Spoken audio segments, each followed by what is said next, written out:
Listening into that is Anna Taylor, who founded the not-for-profit Autism Matters. They're based in Stockton, but covers the entire Teesside area. Anna, do you listen in with that with some trepidation, sadness, I guess, as well, along the way? Morning. Good morning, Neil. Yes, it's heart-rending, isn't it? It's disgraceful in this day and age that people like Susan are still out there and still not being accepted and struggling. And not able to find the support that they really need.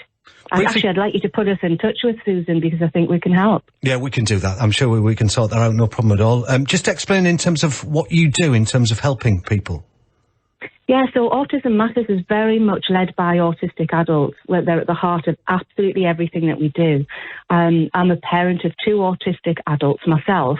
And 10 years ago, there was very, very nothing really out there for adults. Right. There were pan-disability groups, but nothing autism-specific and geared towards meeting the needs of the very specific needs of autistic adults.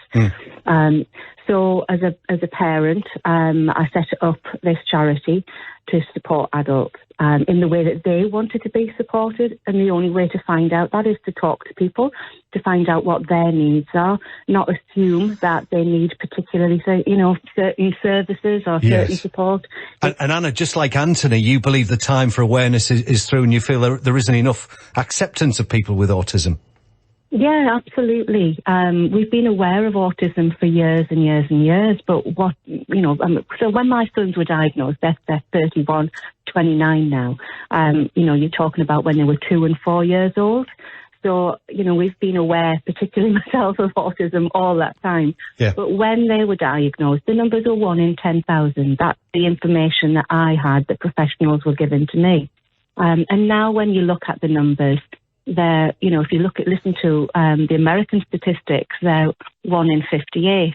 The National Autistic Society is saying just under 1 in 100. Yeah. So, the numbers are significantly different to what they were 30 years ago. Well, listening in actually this morning, somebody who's used your service. Jack is listening. Morning, Jack.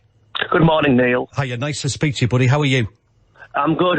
How are you? Yeah, I'm good. Yeah, thank you. I don't know whether you were on the line when you managed to hear some of Susan's story when she was talking to Anthony Collins. Did you pick up on that? Did you hear any of it? Yes, I heard that. What did you make of it? And tell me, I guess, the similarities between what you've experienced. Certainly. For example, in my previous job, I've just been made redundant, but in my previous job, I found that autism, like as Anna's just said, there's not much awareness of it. When I started my previous job, I told them about, being on the autism spectrum, and like my employers, the managers and such, they'd heard of it, but they didn't really know much about it.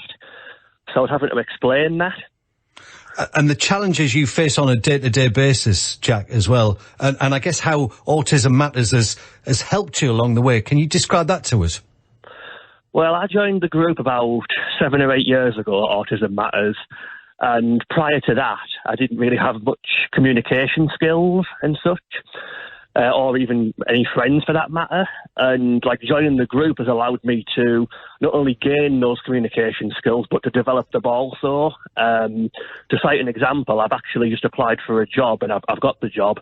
Oh, wow. Call centre here in Teesside, and without the group, there's no way I would have been able to go for a job like that. Spot on. How do you feel? How does that make you feel, knowing everything you've been through and being able to go not just to the interview, get through all the different hurdles and then to get that job? Well, it makes me feel proud because I know that 7, 8 years ago, before I joined the group, I would never have been able to do that. So joining the group, it's only been positive for me, it's given me these new skills really improved my life.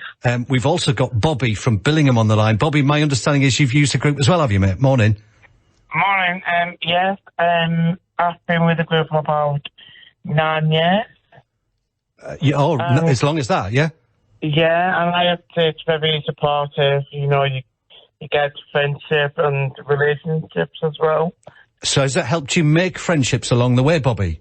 Yeah, definitely, and it helps you grow with yourself, really. I'm working on my second book, actually, with Anna Taylor.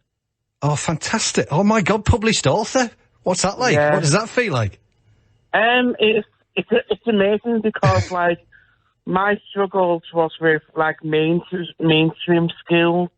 I used to get bullied by, like, some of the teachers and the staff.